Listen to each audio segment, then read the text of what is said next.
Okay, good morning, good afternoon, and good evening. Thank you for joining this session. We are very excited to have this explanation about Giin Compass today. Today's session is co-organized by the Giin, a Global Impact Investing Network, GSG National Advisory Board Japan, GSG 国内諮問委員会、SIIF Social Innovation and Investment Foundation 社会変革推進財団、and SIMI Social Impact Management Initiative 社会的インパクトマネジメントイニシアティブ。My name is Katsuji Imata. I'm president of SIMI, and I'll be moderating the session today. Thank you very much for participating in this session.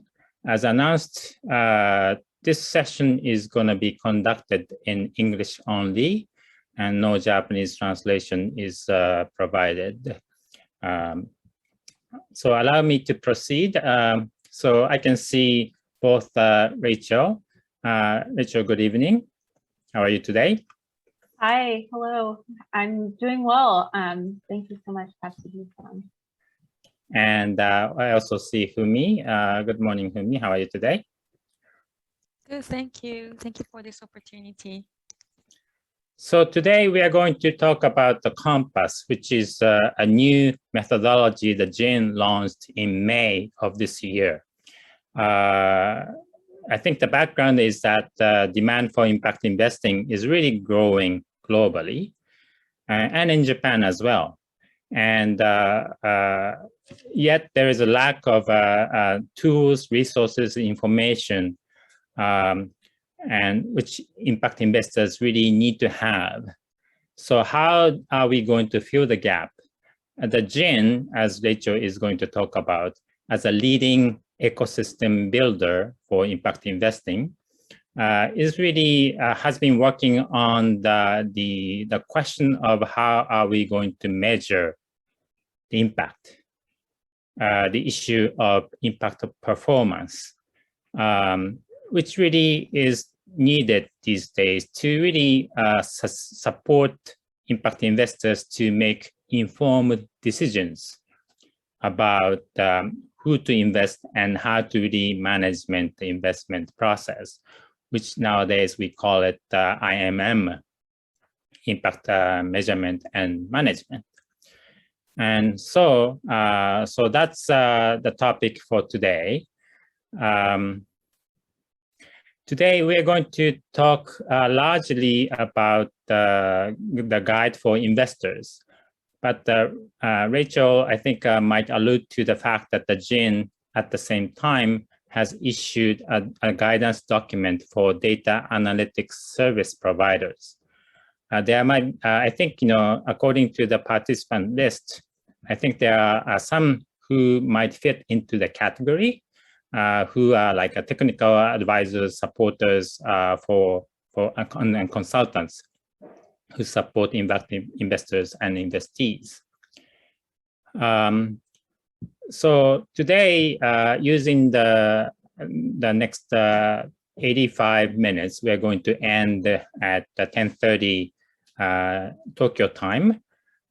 First of all, we are going to have Rachel talk about 30 minutes to really give us the walkthrough of this new methodology Compass and publication that the Giin produced in May.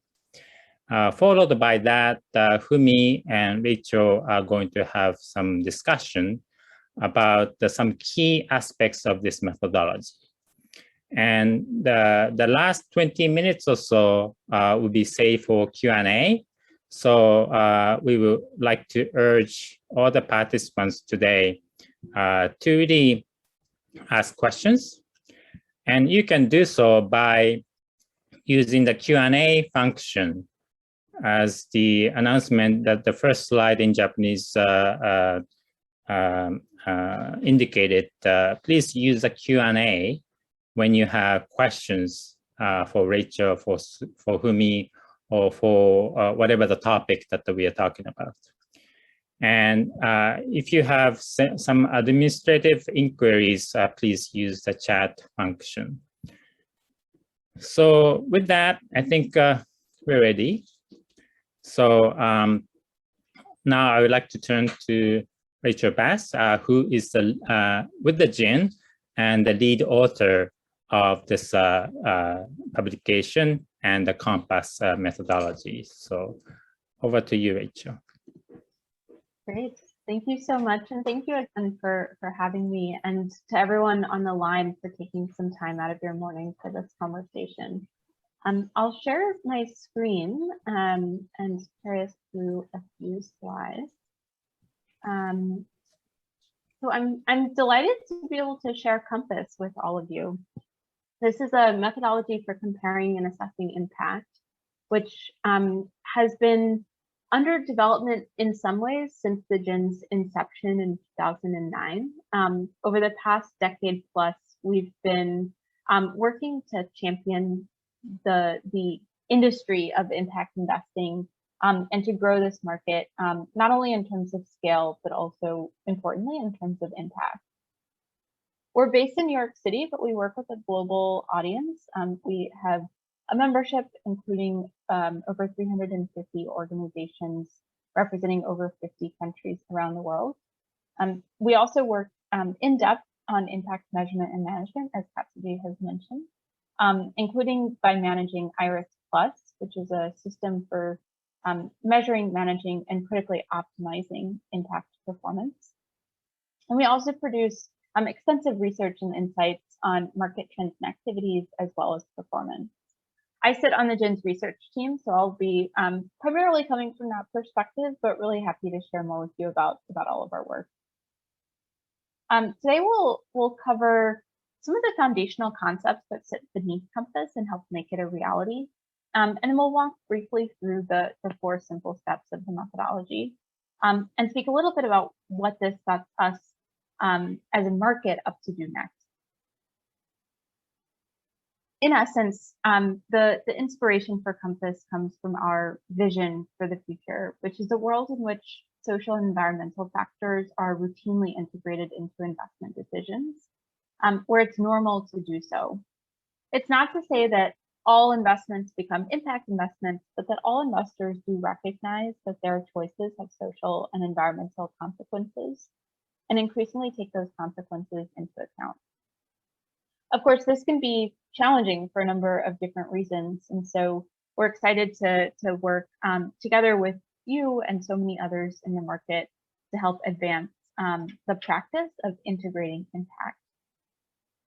We're also hearing a rapidly growing demand for this that really does track with the growth in the market, including a lot of demand from our members and from other impact investors for impact performance analysis tools and resources. Those resources that can really help not only measure impact, but integrate it into decision-making, into asset allocations, into strategy. And we think this demand is coming from a number of different sources. One is simply the market growth. A quarter of impact investors were first incepted in just the last 5 years, which is a huge signal of the traction of the market. With this comes a growing risk of impact washing and a growing need to be able to differentiate one opportunity from another on the basis of impact. We're also seeing a lot of business needs. Over 90% of impact investors incorporate impact into business decisions. And yet they're often doing this without sufficient tools and resources to do so effectively and efficiently. And so we're hearing a lot of demand to make that process simpler and to allow more investors to integrate impact into their day-to-day operations. And then lastly, it goes without saying, but there is certainly global urgency around these many different social and environmental issues that we're all seeking to address. We're seeing inequality in stark terms, and the climate crisis is unavoidable. And so with that, there's an increased urgency in seeing each dollar of capital achieve more impact more quickly.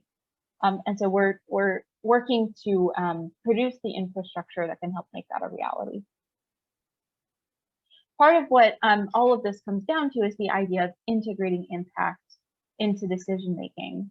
But as you know, decision making is dynamic, and any decision that an investor makes will account for multiple different factors: resourcing, liquidity requirements and liquidity constraints, financial return objectives and financial risk, impact objectives, and impact risk. And these decisions are often dynamic, with different levers that might push or pull an investor in one direction or another. In one case, an investor might have a fiduciary mandate that places those financial return objectives front and center. In another, they may have constrained resourcing, something that I think we've all felt over the past year and a half in particular. And so you can imagine how these different facets of a decision-making process will interplay. That being said, while there's a plethora of resources and tools to understand financial performance and to embed that into investment choices, that gap is still quite persistent when it comes to impact. And that's where some of this work really comes into play. I mentioned that increasingly we're hearing investors wish to differentiate one opportunity from another when it comes to impact. And this is playing out in the assessment of impact relative to a number of different comparison points. The first is looking at impact compared to one's own internal targets. So how am I doing compared to what I set out to do? The second is looking at performance over time. How am I performing relative to how I did last year? Third is beginning to look among different peer groups. So how is my performance compared to Katsuji's or Fumi's performance? And then lastly is looking at that performance relative to a broader external social or environmental target. For example, how am I performing compared to the Sustainable Development Goals, or compared to the science-based targets that will allow us to continue to exist within our planetary boundaries? The first two categories here have been the focus of a lot of the market's attention for the past decade plus. And they're still challenging, but we've seen a lot of progress. The last two of these comparison points, looking at peer groups and external targets, remain especially difficult. And that's in part because once you start to conduct these types of comparisons, you're looking at investments in different contexts, and you're looking at a different scale of impact. And so this is really the challenge that Compass seeks to address. We recognize that there's a number of different resources and information that need to converge for Compass to unlock some of that analytic potential. So the first, of course, is standardized impact data, standardized information. IRIS Plus is a system for measuring, managing, and optimizing impact, which, in addition to aggregating the evidence base, the academic or other kind of technical evidence that suggests that an intervention leads to an outcome, IRIS Plus also distills down to the core 5 to 10 metrics for a given theme that are evidence-backed and reliable, and provides consistent and standardized calculations and units and guidance to ensure that not only are the sets of metrics standardized, but each metric is additionally standardized. Many investors have told me that that should be enough. Once that challenge is solved, we should be able to compare impact. And I wish that were the case. But as you all already know, this is more complicated. And so that's where there's additionally a need to standardize the analytics, to have a consistent method for interpreting impact data and making sense of that information. If I am calculating my IRR in a different way from Fumi, we're not going to be able to speak the same language and compare our results. This same process holds true for impact, and so that's where Compass can help unlock some real potential. But we don't want it to stop there.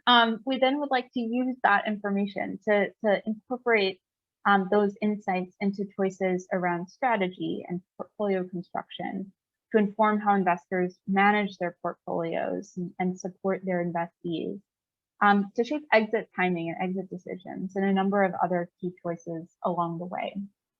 So not only having the information, but pulling it together in a way that's actionable and useful. All of this has fed into the process that we've leveraged to build Compass, which we released in draft form just about a year ago. And then we conducted an extensive public comment period, engaging some 367 individuals around the world, including many of you on the line. We had a really wonderful session during this period at the start of 2021. That feedback from a range of different players has informed the resulting guidance, which is all available on the Giin's website, thegiin.org, and informed the delivery of 2 versions. The first is a guide for data analytics service providers, organizations that provide analysis and resources and intelligence on impact performance for market segments.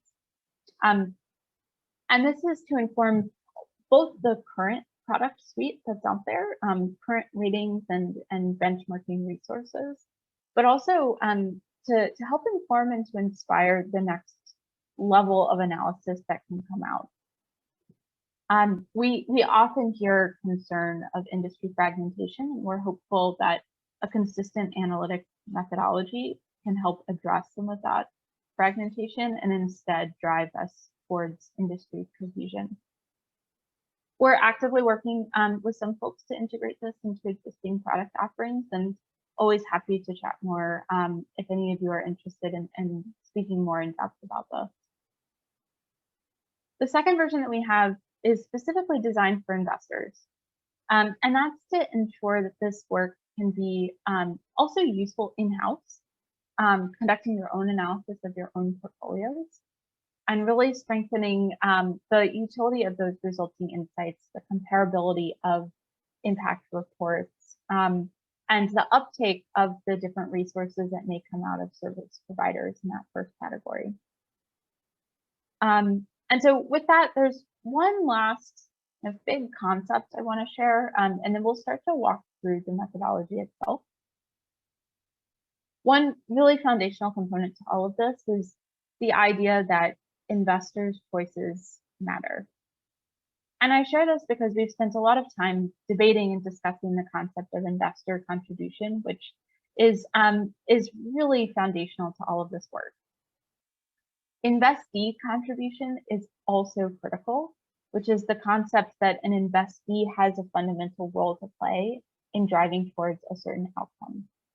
We're also interested at the Giin in understanding how to help investors make their own choices that can help support and enhance the work of their companies and their portfolios.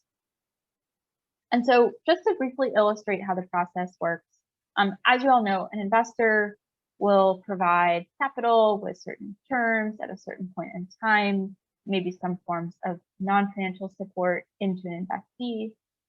That investee creates some amount of impact, which we can then start to break down proportionally with their capital providers. And ultimately, it leads to certain outcomes.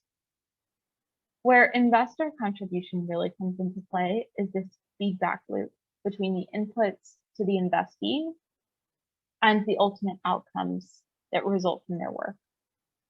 At the Giin, we're really keen to understand that feedback loop and to help make it stronger and more efficient, to understand not only the great work that so many of these portfolio companies are creating in the world, but also how investors can best support them, how to not only construct a strong portfolio, but then manage it in a way that really does enhance those outcomes. And so that's where Compass comes into play, is in starting to make sense of the proportionality, as well as those 4 categories of inputs to the investee. I'll just briefly share a little bit more about those categories: capital, timing, terms, and engagement. These, of course, have different forms by asset class and by impact area, but they can be broken down roughly into the categories here. With the capital, we're looking not only at the volume of capital, but where it's being provided. Is this to an underserved market? Is it meeting a capital gap? With timing, we're very interested in the timing in which that capital is deployed, the stage of business, the stage of development for the company that's taking that capital on, and the holding period, whether there's some level of patience provided, and what that might look like. For the terms, additionally, patience comes into play here for sure, and thinking about how to extend some of those horizons, as well as looking at the financial and impact targets, and various accountability mechanisms that may be embedded into term sheets and loan agreements, and other such features. And then lastly, with engagement, we're exploring how the different non-financial support options might influence results. For example, if there's proxy voting, shareholder advocacy, if there's technical assistance or other forms of capacity building support, there's board engagement, introductions, a number of different ways that these can be informed. The items I've listed here are illustrative and not comprehensive, but I hope help bring a little bit more color to how investors can really contribute, not only to the company, but ultimately to the outcomes. So this concept appears throughout the methodology and really does inform a lot of the different choices. But with that, I will now walk us through the 4 steps of the methodology. The first is to define the decision that's needed, really beginning with the end in mind. What strategic choice are you looking to inform with your impact data? That helps us make sense of a lot of other choices along the way. Secondly, it's collecting the standardized impact information, leveraging the resources in IRIS+, for example, as well as some of the other contextualizing information that's needed to help make sense of that performance. Third is conducting analysis and really applying a consistent process to making sense of those impact results. And then lastly, circling back to the beginning, taking that information to inform the decision that you've defined up front, really applying that insight into various choices. This is designed to inform a number of different choices around anywhere from setting the strategy to exiting an investment and reporting and disclosures along the way. And it incorporates context to both strengthen analysis and strengthen the insights that come out, really making sense of what impact looks like in one area versus another and what may lie beneath those differences. I'll share a little bit more to this on the next slide. Secondly, is looking at both the effectiveness and the efficiency with which outcomes are being created. And I'll unpack that a little bit more as well. And then lastly is coming back to those comparison points and looking at how that impact may compare to that of peers or the broader social or environmental target, the SDG or the science-based target. The standardized impact information we've broken into 5 different components. The investment context, so the amount of capital, the instruments of the investment, the timing in which it was deployed, some of those features that really reflect the investment tranche of capital. The investee context, the sector in which the investee is operating, the country where it's reaching clients and employees, the nature of the products and services and the positioning along the value chain, and naturally the results. So looking at how much impact has really occurred, the volume of greenhouse gas emissions reduced, the number of students that have graduated through a program. All of these 3 categories really reflect the investment, and these all pull deeply from IRIS+. We also look at information that reflects a broader external context and helps to inform various assumptions along the way. So the evidence base, the academic evidence out there that suggests that a given intervention is likely to lead to a certain outcome, which not only helps to inform assumptions, but also helps to understand the different limitations to analysis. This is an important part of any research. And then lastly, the social and environmental performance threshold. So really looking at those SDGs and science targets. With all of this information in hand, Compass then arrives at 3 key analytic figures. The first is the scale of impact. How much impact has occurred at a certain point in time? So for example, what is the number of individuals that have gained access to clean drinking water as of a certain time period? This helps us to understand just how much has occurred. It helps us to make sense of the kind of current status of impact results, to establish a baseline and to reflect on how much impact has already occurred through a given investment. We then look at the pace. So how has that impact changed over time? What is the annual percent increase in the number of individuals that have gained access to clean drinking water since the prior year?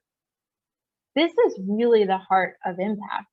It's the delta, it's the change, seeing how that needle is moving, not just where the needle is. This is also a really important figure for being able to make sense of whether that impact is fast enough to achieve the Sustainable Development Goal. In this case, SDG 6.1 states that we're targeting universal access to clean water by 2030. So knowing if we're growing that quickly enough to be able to stay on pace. And then third is looking at the efficiency. How much impact is occurring per dollar? This would be in our example here, the number of individuals that have gained access to clean water per $100,000 that have been invested. This figure is really crucial for understanding if capital is being allocated as efficiently as possible. It's really helpful when you're evaluating potential opportunities, and also when you're comparing fund level performance. We see this providing insights, as I've already alluded to a little bit, looking historically as well as looking forward. Historically, it's so useful to look at both the scale and the pace of impact to know how much impact has occurred and at what pace, how quickly. How have I done so far? The efficiency figure is really critical for looking forward, for determining where to allocate capital in the next wave, how to select among funds for who's likely to be able to create as much impact with each dollar that you're investing. These are just different choices. This goes back to our first question around what decision are you trying to inform? And all 3 of those figures, scale, pace, and efficiency, play a fundamental role, but they inform slightly different choices. And these are choices across the full investment process. And so we hope that Compass can help answer a range of questions around how to set and achieve impact goals within those different risk, return, and capacity parameters that I outlined at the top of the session. Looking at which investments have a strong track record and which ones have great potential. Making sense of where you might be underperforming or outperforming relative to peers or relative to a target. And then based on the contribution assessment, determining how to engage accordingly. And then lastly, exploring when and how to exit responsibly, leaving that impact in place. The last piece I'll share that's included in Compass is that we've done a market sweep of the different resources and insights out there and tried to pull this all together into one place. It's all connected, and so many of these resources address different components of a really large challenge. And so I share this to hopefully help provide a little bit of transparency of how we've been building upon the shoulders of giants. There's so many that have come before us and so many that are working alongside us to help really advance this conversation. And we're really grateful for that and really grateful to be able to pull this together into one simple resource. The last piece that I'd like to share is where this positions us looking forward. Compass, as you can tell, it's complicated. There's a lot of really dense information here, and it's not simple yet. But we do think that Compass helps lay the foundation for a host of additional resources that can help make this even easier as we move forward. There's a number of different resources that we've already identified that need work.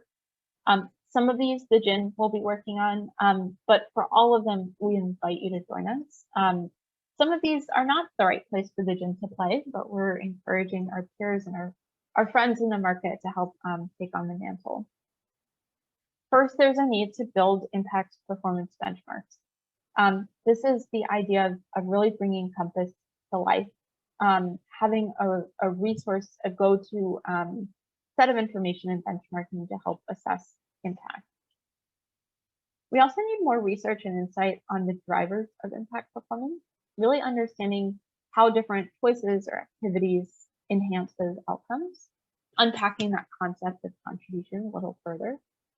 And this is likely a series of research briefs that are needed to shape the market looking forward and to ensure that we're all making data-driven and informed decisions. Third, there's a need for standardized impact reporting frameworks, a way to consistently communicate impact, looking across the market and within annual reports or proprietary impact reports. Fourth, we also see a need for predictive goals, ratings that can help assess where impact is likely to occur, how much impact is likely to occur. This is something that would need to build upon some of these prior work streams as well. And then lastly, we see a need for verification and assurances of impact results.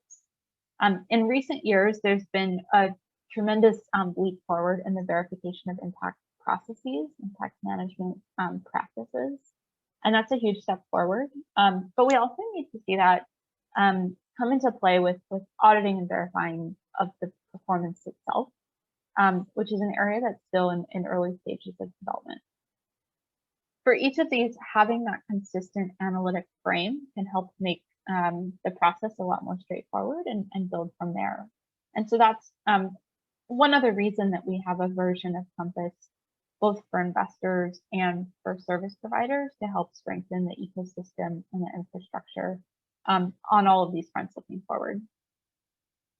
I will share that Giin is in early stages of exploring that very first stream around impact performance benchmarks. And we are in the process of working with a pretty small cohort of Giin members to develop a prototype impact benchmark, specifically in financial inclusion, with plans to then expand to include, of course, a broader set of market players, as well as to expand coverage into other impact themes looking forward.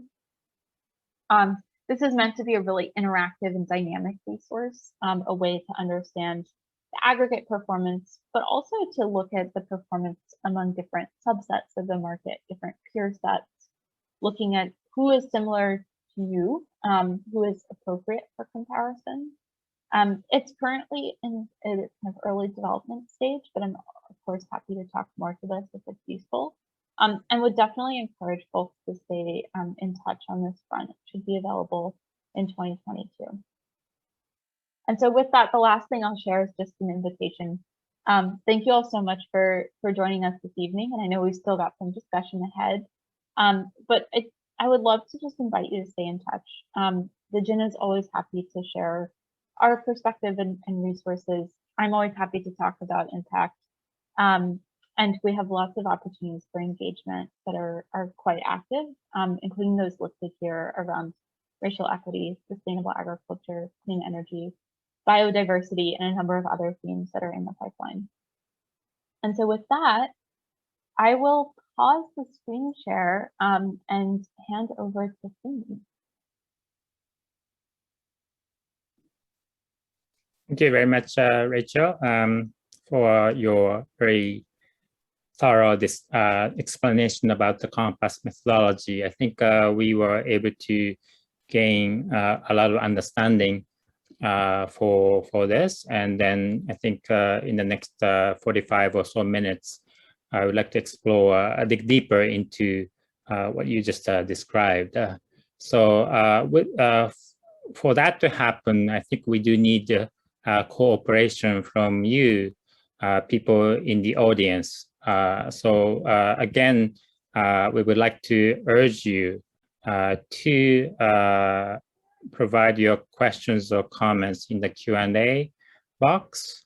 Feel free to write in Japanese or English or French or Arabic or whatever language that you prefer to use.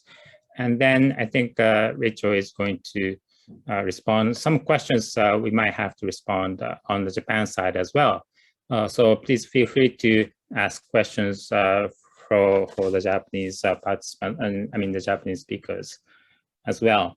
Before we move to a discussion between Fumi and Rachel, I'd just like to pause a little bit and then share my screen to highlight what some of the points that very important points that Rachel just described.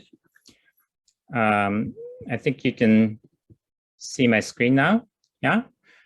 So, for example, in earlier part of her presentation, she showed this slide. So there are different gaps, and then we say impact measurement, impact sokute, but we really need to probably dissect that into different components.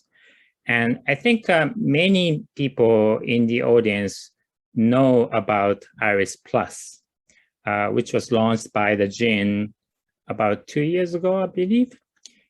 Which, of course, Giin has been compiling different metrics for different industries and field of work with IRIS.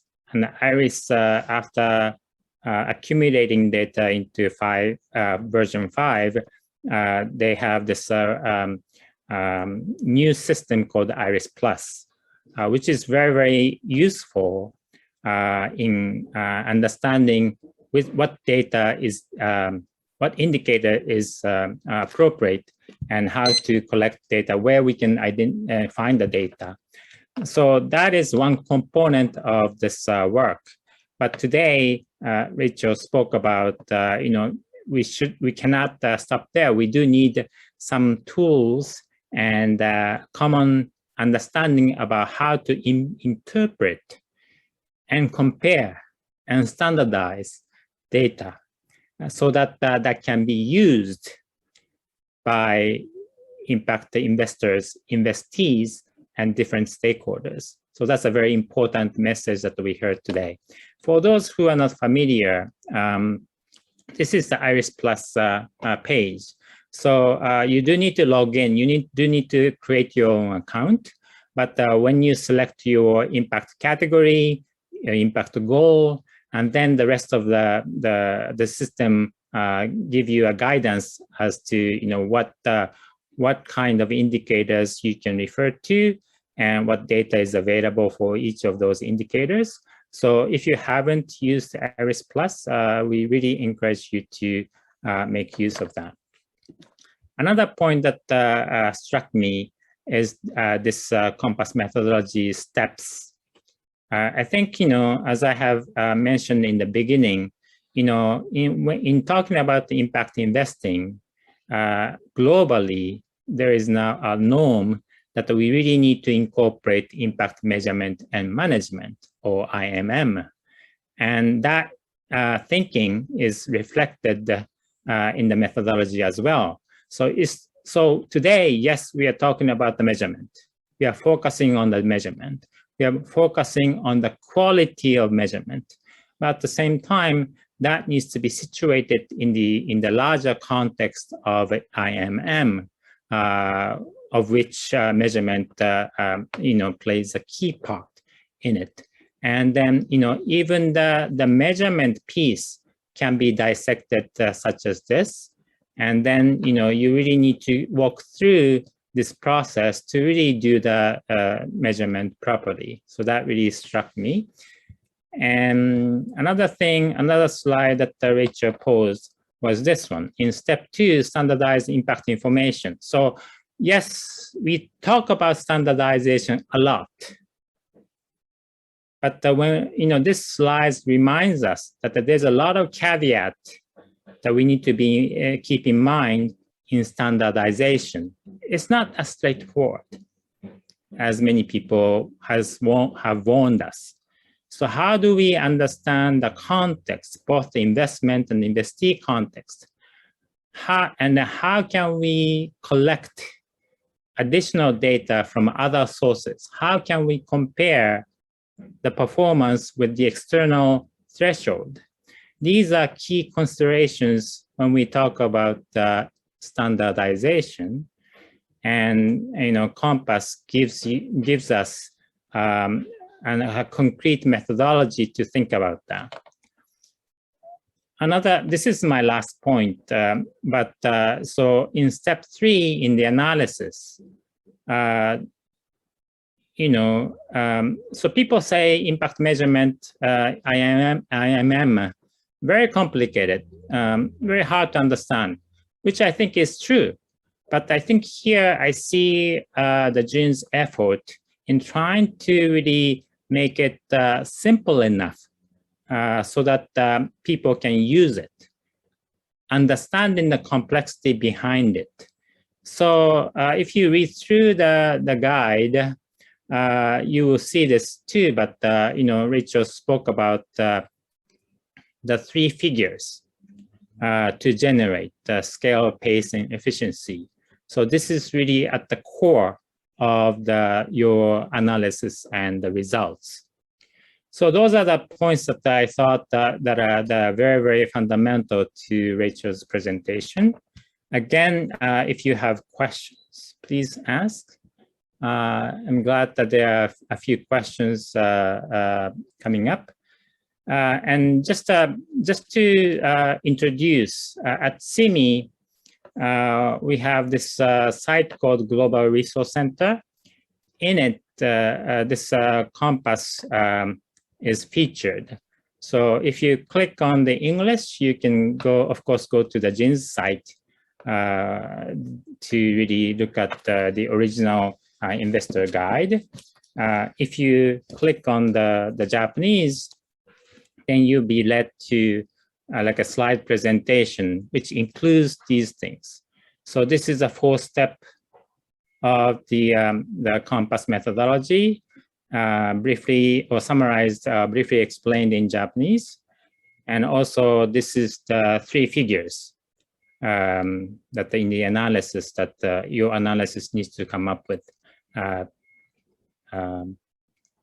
So just to introduce some of the, not the whole thing, but the summary is available in Japanese at the SIMI website. With this Global Resource Center, we have a fellowship system. And then, our fellows are really working on translating, summarizing different and useful resource into Japanese. So please stay tuned for more resources to come. This one has been worked on by fellow Hara-san. So thank you, Hara-san, very much for your work to make it happen. Okay, so we are still waiting for more questions to come. But now let's move on to the dialogue or discussion between Fumi and Rachel. So Rachel is now joined by Fumi Sugeno, who is, I don't know what your title is in English. 授業本部長かっこいい Ms. Sugeno and Rachel, please. So over to you, Fumi. Thank you so much, Katsuji, for your introduction, kind introduction. And thank you so much, Rachel, for your very clear explanation about Compass. It really helped me a lot to understand better about what Compass is. So I wanted to spend about maybe 25 minutes from now to explore how Japanese investors can utilize this guide Compass, and by asking you some questions as an investor, impact investor, how we think we can utilize this guide and what are the challenges that we think we may face as we go along. So just before moving on to my questions to you, I wanted to spend a couple of minutes to give some background information about SIIF as a foundation. So just to give an audience where I'm coming from. So SIIF, Japan Social Innovation Investment Foundation, we try to play a catalytic role in building impact investing ecosystem in Japan. So in order to achieve this goal, we have been making various types of impact investments together with our partner financial institutions. And it really varies a lot, for example, from co-managing an impact investing venture capital fund together with Japanese bank groups such as Shinsei Bank Group or Hataraku Fund, which seeks market rate return and try to maximize our impact at the same time, to some of the direct investments that we make as a foundation to impact businesses and impact investing intermediaries, which is more exploring R&D type of investments that seek, that allows concessionary rate of return as well. So for us, this Compass, I feel like it really addresses our need that we have right now to better understand the impact performance that we're creating. And I think that's because we're, as an organization, shifting to our next stage in two ways. So number one, before we were initiating different types of impact investing projects. And now we are moving to a phase that we really need to demonstrate and make sure that impact investing really can make a difference in our society and environment. And number two, before we were more opportunistic about assessing each and every opportunities that it comes along. But now we have accumulated more investments in our portfolio. So we need to have more consistent system of making decisions.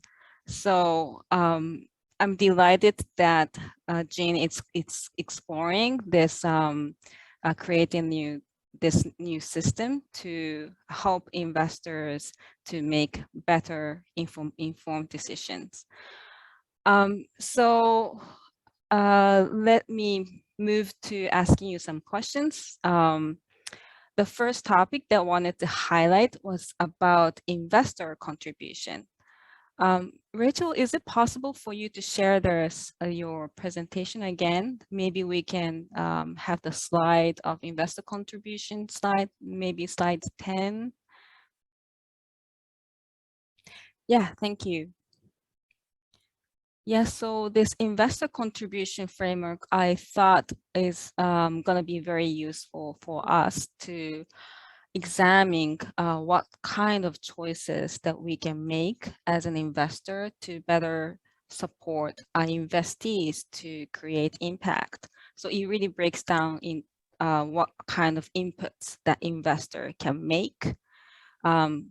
So I thought that's very important. And of course, investor contribution is one of the most important factors that we always consider when we make decisions at every level, from portfolio to each investment and pre-investment to post-investment, when we're designing our engagement strategy and exit strategy as well. So the challenge that we have, I think, at SIIF is to figure out to what extent we should have understanding of attribution. So it can be very expensive to really have accurate understanding of attribution. I saw the question earlier, which was raised, is it's about comparing if you didn't have this investment, what would have been the result compared to the result that you had through investment. So I wanted to ask you, my first question was, how important is it for investors to understand this proportional impact results? And how do investors utilize their understanding of this proportional impact results? Is it always the case it's higher the better? Yeah. Thank you so much, Bumi. And it sounds like you're grappling with similar challenges to many others. And so one thing I will share, which I hope is helpful, is that you're not alone. These are really important questions. One thing I'll share is just an acknowledgement that all of this work is still a work in progress. Proportional impact results are really useful for moving us forward, but they don't solve the challenge. And I share that because not every dollar is managed in the same way. Not every dollar is playing the same role. Catalytic investment is different. And yet we need to start somewhere. And so the proportional impact results let us start somewhere. What we hope to see happen is over time, as we have more data and more insight on that proportionality, but also more information on that feedback loop, is that we could start to better understand how much those different factors matter. How much does it matter to be playing a catalytic or concessionary role? How much does it really help to provide different forms of engagement or non-financial support? Right now, there are some schools of thought that encourage weightings or ratings, and we've deliberately chosen not to pursue that at this stage, in part because we don't know what the right weightings should be, right. And we recognize just a certain level of humility at this stage in the market evolution, and didn't want to take an arbitrary approach, and so that's part of what led us to where we are so far. That being said, the concept of contribution is really fascinating, and we often hear the term contribution being used almost interchangeably with attribution or additionality. But there's an interesting backstory. There's a reason it was called contribution, was to recognize that there's a need to contribute, but we might not know precisely what impact is then attributable directly to that. Oh, I see. So there's a Instead, difference. to recognize some flexibility there, and in part to encourage that humility. None of us are creating impact alone. We operate in a society. The companies are doing fantastic work. There's a number of broader political and regulatory and macroeconomic factors at play, and so there's so many different components to this that it gets really challenging.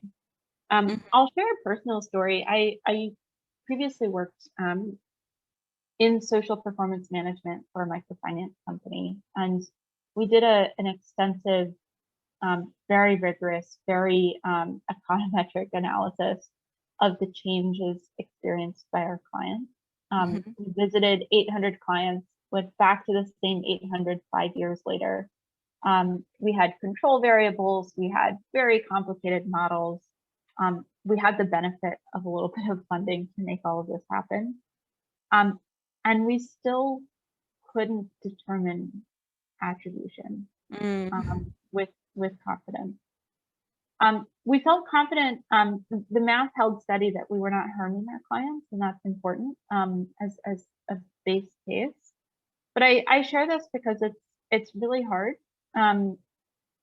It's something the broader monitoring and evaluation community has grappled with for decades, and where we encourage reflecting the idea that there is a contribution to impact, but but perhaps focusing on what seems to lift those figures, to improve those figures, more so than worrying quite so much about exactly how much of that impact one player can claim versus another.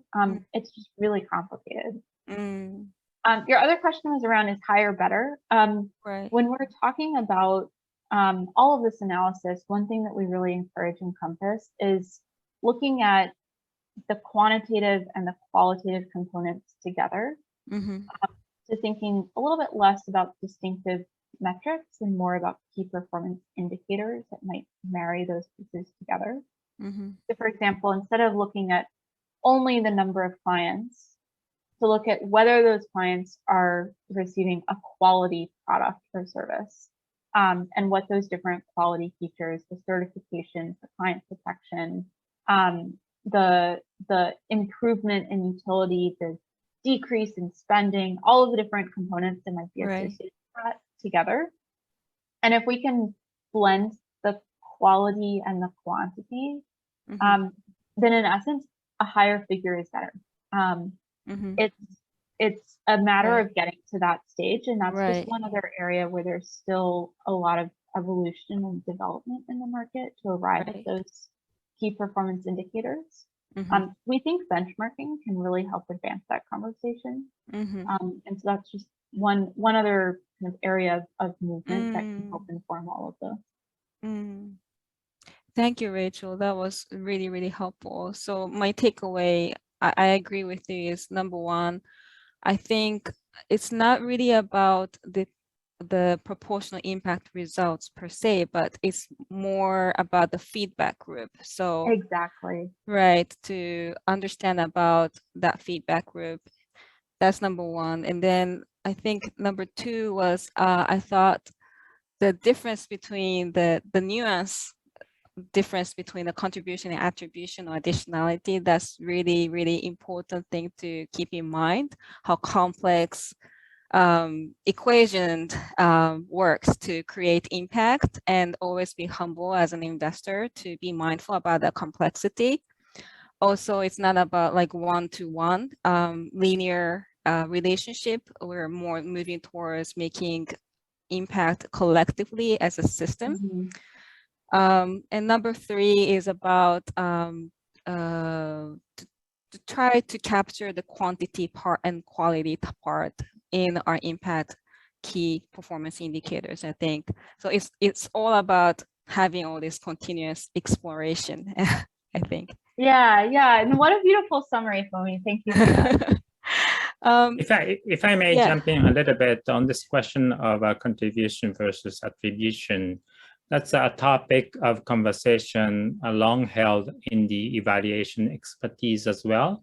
As Rachel, of course, very well know, we have a field of work in the evaluation discipline called impact evaluation, which is really comparing, with intervention versus without intervention, which is something that in the Q&A, Kumazawa-san alluded to.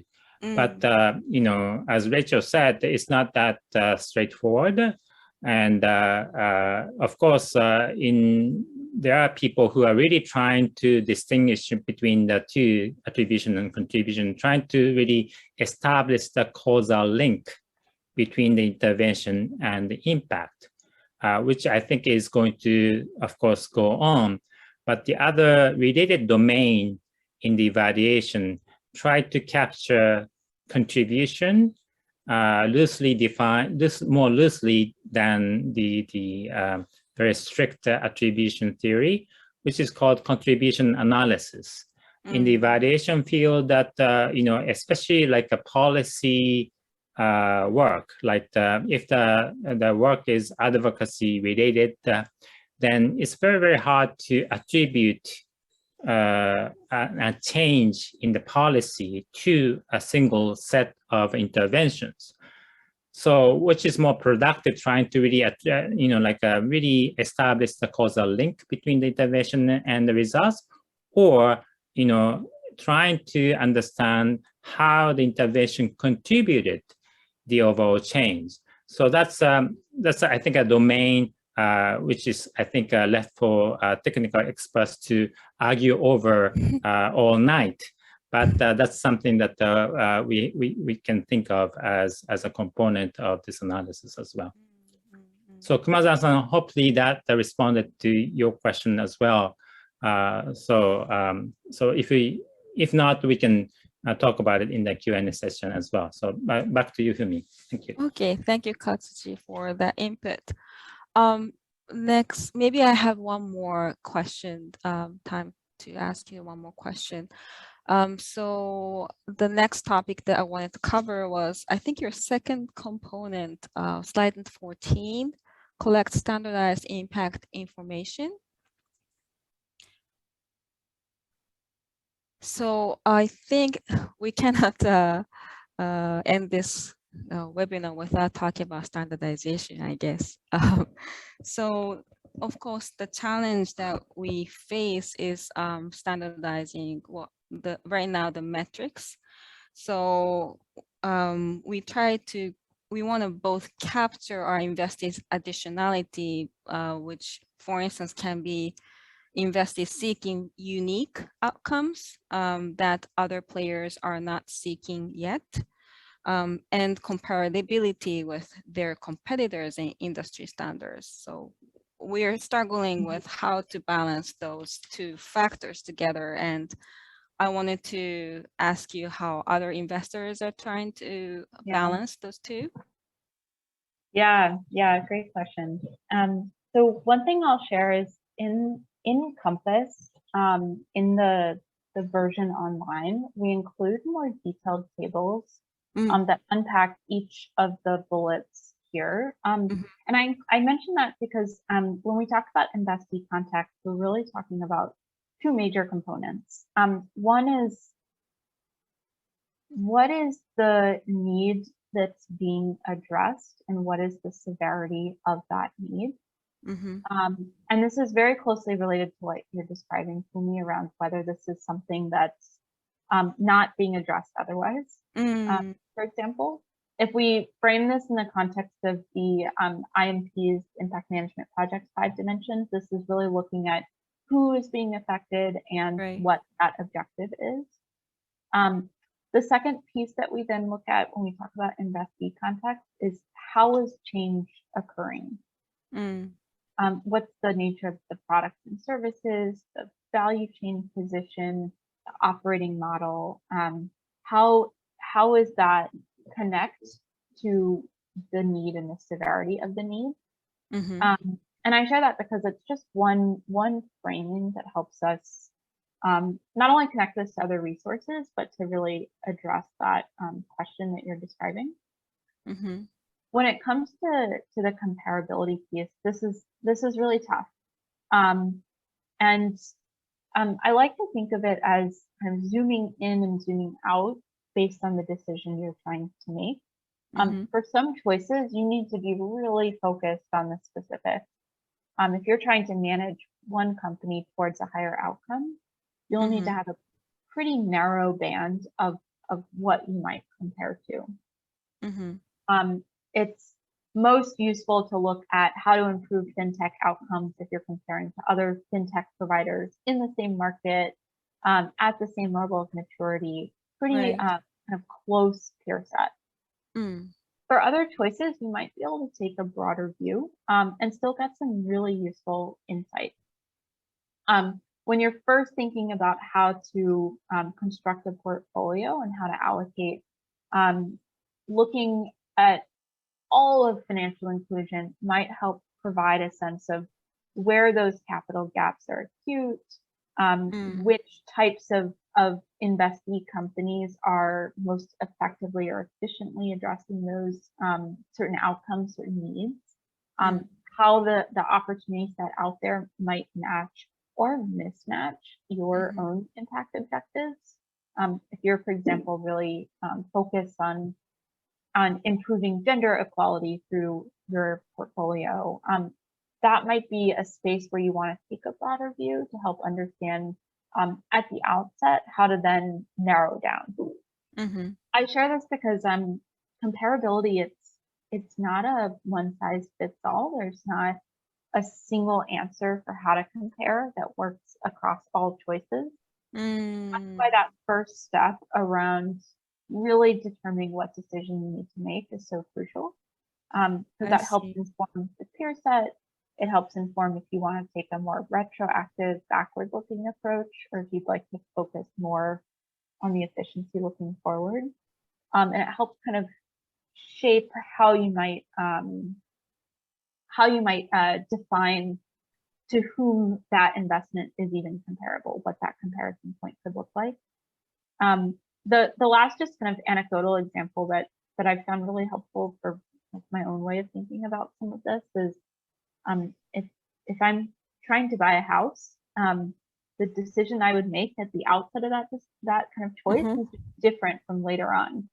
So when I'm first looking at properties, I might be looking within certain features to ensure that it's comparable. I know the 3 neighborhoods I'm interested in. I know how many bedrooms I'd like.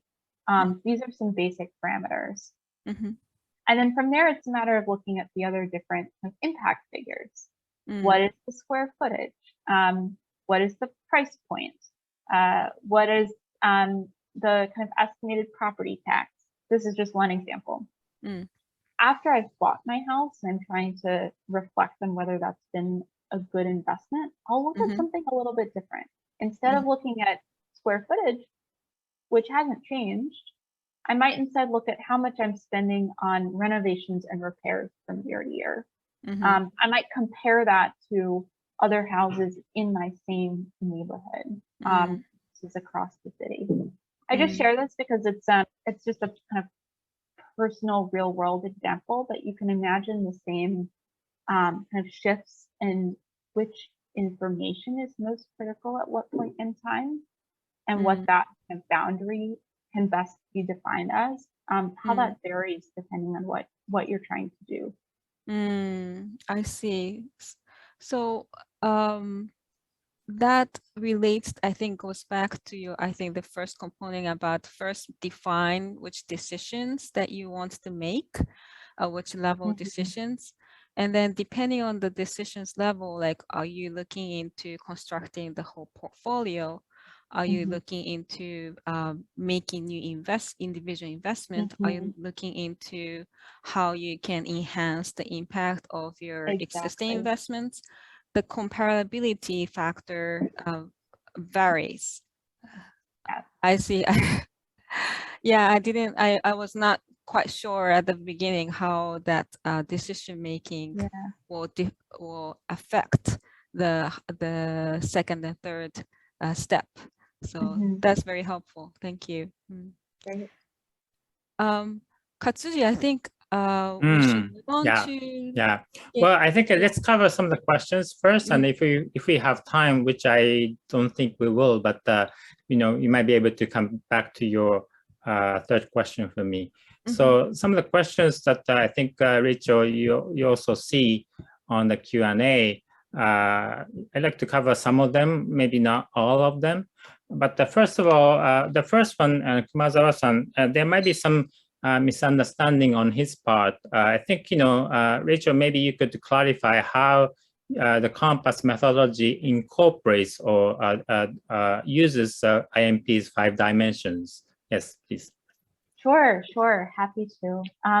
So, of course, I'm sure that many of you are familiar with the Impact Management Project and the 5 dimensions: who is being affected, what outcome is being pursued or created, how much of that outcome is occurring, what are the risks to that outcome being achieved, and then what is the contribution towards that.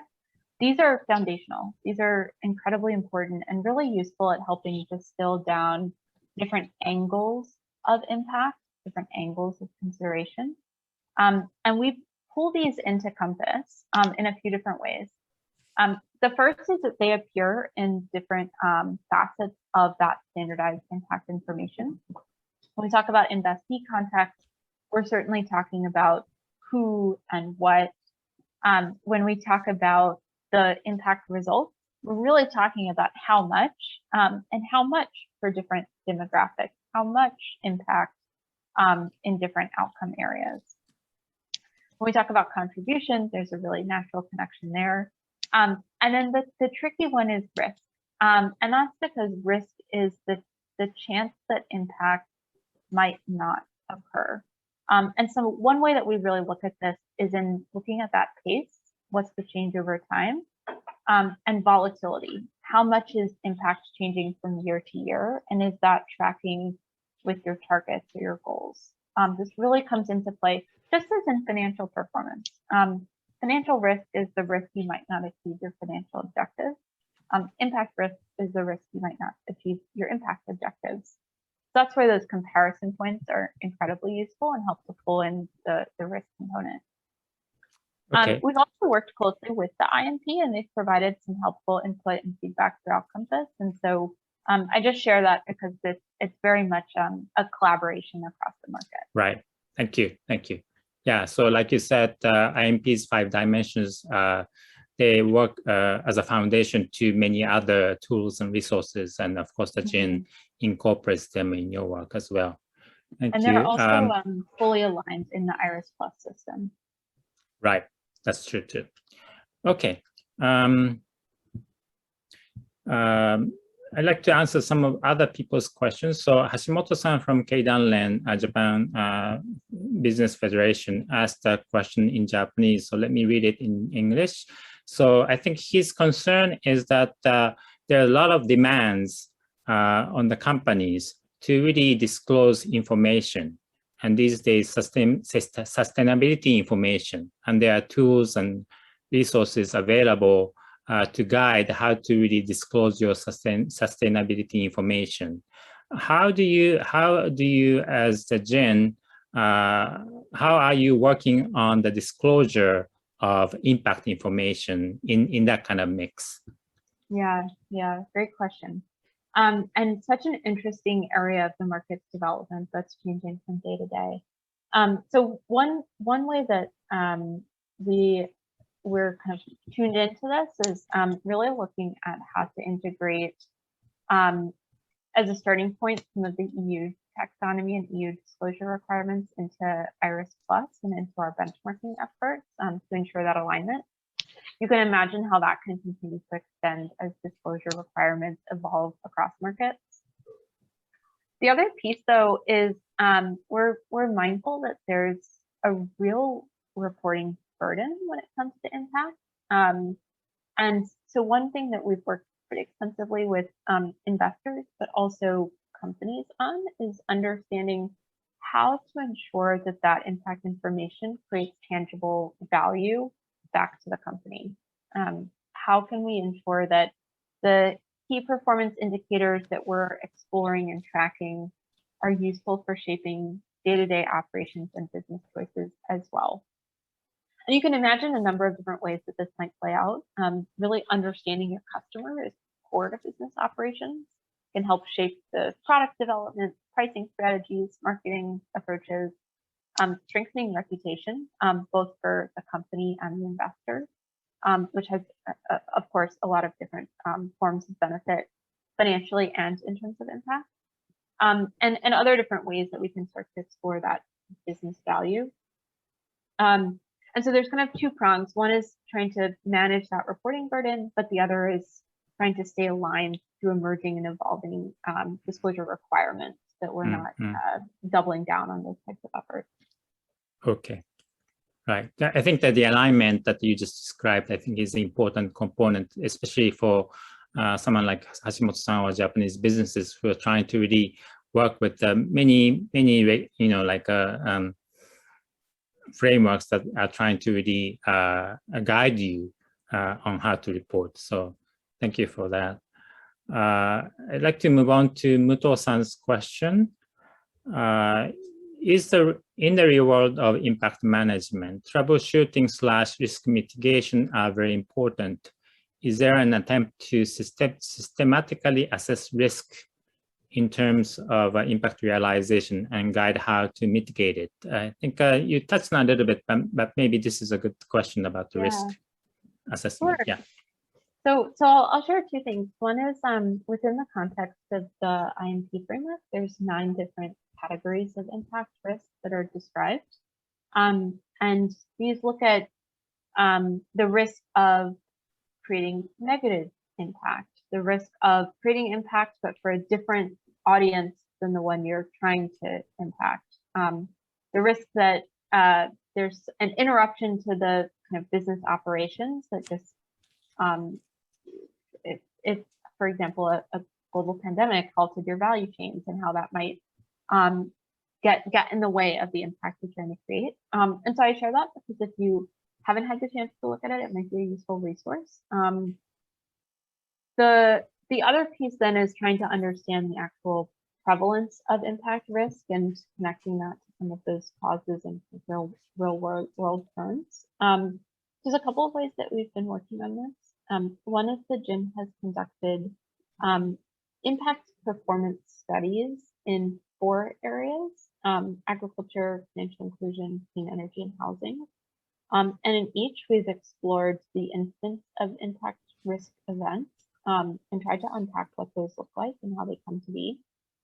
Those 4 studies are all available on our website and have some good information. We have 2 more that are currently in the works with plans to publish towards the end of this year or early next year, looking at quality jobs and climate change mitigation. So just a little bit more information there. And then lastly, as we continue to grow the data set, the pool of information on impact performance, that comes along with better understanding of impact risk. It's kind of the volatility side, the other side of the same coin. Yeah. Maybe you could, if you could help us by posting the URL in the chat box, the 4 impact performance study that Rachel just mentioned, as well as if you can find it, the 9 impact risk 9 risk areas that the IMP has laid out. So yeah, okay. I'll come back to you, Kumazawa-san, in a moment, but let me go to Miyata-san's question. So Rachel, if you can see that, very encouraged to see efficiency as one of the key analytic figures. I believe even though there are various contexts, the identification of differences in efficiency could catalyze meaningful reflection on the impact pathways. Any major pitfalls seen in premature calculation interpretation of efficiency? Great question. And as with everything, the devil is in the details, isn't it? So when it comes to efficiency, there's a couple of things to just be mindful of. One is efficiency. To really understand that requires the full lifetime of the investment. If capital is allocated at time 0 and an exit at year 5, you need that full term to know what the real efficiency looks like. Part of what that means is that if an investment is still live and active, that insight might just be incomplete, and it's worth noting that. Part of it as well is that there's an additional need to really account for the holding period of investments when you're comparing those efficiency figures. The efficiency of a 7-year horizon versus a 3-year horizon is naturally different. And so it's important to take that into account. That's really the big challenge that comes into play with efficiency, and part of why with these kind of rolling data sets, our impact performance studies that I just mentioned, this figure has been really tough. But it's so crucial, especially once we start to look at comparing impact at the funds level between one fund and another. And so I just encourage taking a careful look at the time horizon when you're looking at efficiency. Okay, great. And Kumazawa-san also has a question about efficiency. So let's try to answer that one. In efficiency, if the numerator is investment, if the denominator is human life, what is the monetary equivalent? I think a lot of these problems cannot be converted to monetary terms. That might make it difficult to calculate efficiency. So to this question, how would you answer that? Yeah, so in Compass, we do not try to provide a monetary value to impact. And so we're not putting a dollar amount behind a human life. There are other methodologies that explore this, and we reference a number of them in Compass, and so definitely take a look at the appendix if those are of interest. They serve a different purpose. It's complementary. There's a reason that it's of appeal, but we also feel like there's some risk to doing that, some risk to putting a dollar behind each human life. A lot of the calculations for that do account for variation by country, and inherently risk valuing lives differently based on happenstance of where somebody is located. There's a number of other challenges to that as well, and so I just share that because it's an approach that we've chosen not to take within Compass. The way the efficiency figure is intended is to explore the amount of impact per dollar compared to the amount of impact per dollar. In the example I shared, the number of individuals accessing clean drinking water compared to the number of individuals accessing clean drinking water per unit of dollars invested. Right. Exactly. And so in that sense, there's likely kind of multiple figures for each core impact indicator. Thank you for that clarification. As you said, there are in parallel, there are attempts to really convert impact into monetary figures, and I think which we may have a different opportunity to discuss in different sessions. But SIMI actually organized one session last week or 2 weeks ago, again with the Global Resource Center fellow, and also he's a Harvard Business School fellow, to talk about impact-weighted accounts. So that's another attempt that we are witnessing these days. Now, maybe on the Hatano-san's various points, he said you don't have to answer this, but maybe this is a good opportunity for us, for me to ask you, both of you, Rachel and Fumi, to really talk a little bit about Giin's vision. So of course he asks these big questions, like how if the investment can fix climate change, how are we going to handle the gender inequality issue in Japan? So how do you think, both of you, how do you think the impact investing can be a vehicle to really facilitate the process of achieving the sustainable society? I think Rachel, in your presentation, you alluded to this already, but maybe I come to you first to provide a few more perspectives. Yeah, thank you. And thank you for asking this question. It's so important for us to continue to keep the challenges central to the conversation. Impact investing is one tool among many to help address these issues, and there's a really pivotal role as well for governments and philanthropy. And so we recognize there's a need for all of us to be working together to address these issues. But capital has so much power and so much might behind it. And if that can be a force for good, then it's unstoppable. And I find myself frequently thinking about the alternative as well. We speak about impact investing as if it's wholly distinct from other forms of finance, but there's a continuum. And if a dollar in impact investing is no longer a dollar in fossil fuels, that reduction in harm and the addition of positive change is so significant and huge. And I think this also points us to the idea that we're all connected. No one person on this line can solve climate change, but collectively, channeling capital and energy and know-how in the right direction can really make a difference. Same question for you, Fumi. Thank you very much, Katsuji.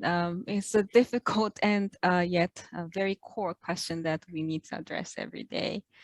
I think we need to think about two ways. One is how to really enhance the impact of impact investing itself. So in order to really play a role in it, like I agree with what Rachel said, this is just one of the many means impact investing is, but I think it requires really in-depth understanding of the problem itself, the climate change, gender equality. I think the impact investing community needs to accumulate more expertise and understanding of what are the issues that we are facing and trying to solve.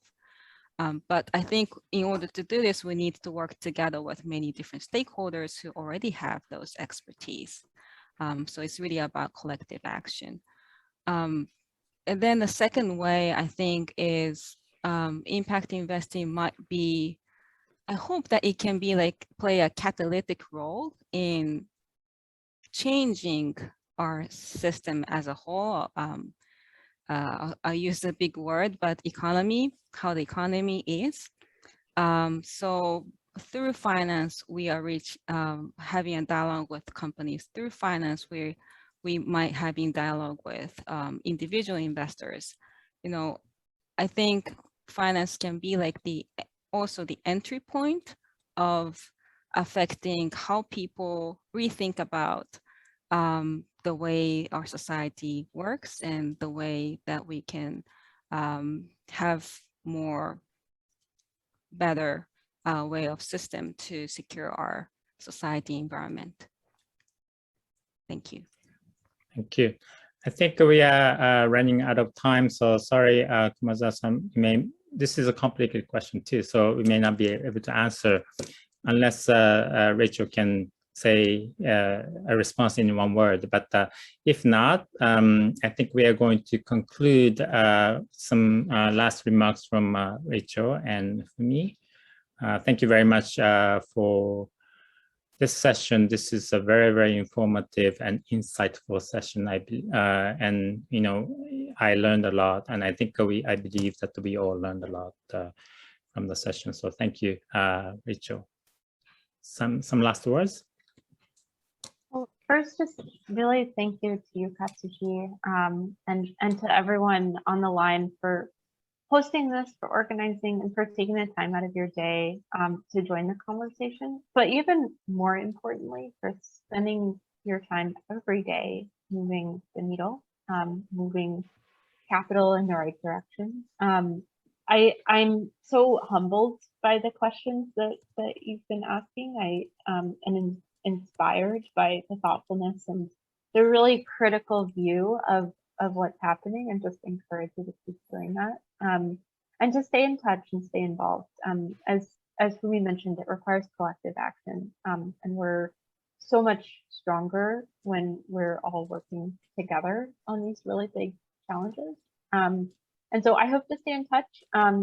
The Giin is always happy to support and always so grateful to have really strong and kind partners in Japan. And so again, just thank you to everyone. Thank you, Rachel. Fumi? Thank you so much for this opportunity, and thank you so much for very thoughtful questions from many questions from the audience. I think it really contributed to having a rich discussion, and I learned a lot from this session too. As Rachel said earlier in her presentation, I think all of us who's participating here have a role to play by participating and sharing their practices and challenges in a very honest way in order to really make impact investing impactful. So I think, Giin is taking this really ambitious path to really develop a system. So we can all try to participate by giving comments and sharing data, information, and that way I think we can do a better job collectively. Thank you. Thank you, Fumi. And thank you, Yuka, for posting the impact risk classification by MP on the chat. And also, I think Giin's impact performance study in financial inclusion, agriculture, housing, and what was the fourth one? Clean energy. Clean energy. I think they are available on the Giin's website, so please look for them as well. So it's 10:30. We are going to conclude, but if you could bear with us 2 minutes of announcement from our secretariat. So again, thank you very much for your participation today. Over to you, Eriko-san. Eriko-san, this is for me, right? Yes. いや、すみません。じゃあ、ここから日本語で。すみません。最後にご参考までにということで、9月の28日に GSG 国内諮問委員会が主催しております、インパクト投資フォーラムを開催いたします。ここで1日にわたって、約1日にわたって、さまざまな今のインパクト投資のホットトピックについて、実践者、リーダーの方々にお話しいただく予定ですので、ぜひご参考にされてください。以上です。ありがとうございます。SIMIからも一つお知らせをさせていただければと思います。明治大学のリバティアカデミーにSIMIが協力をして、社会的インパクトマネジメントの講座を開講することになりました。皆様はもうご存知の内容も多いかもしれませんが、周辺にいらっしゃる方々などで、社会的インパクトマネジメントについて学んでみたいという方がいらっしゃいましたら、ぜひお勧めいただければというふうに思っております。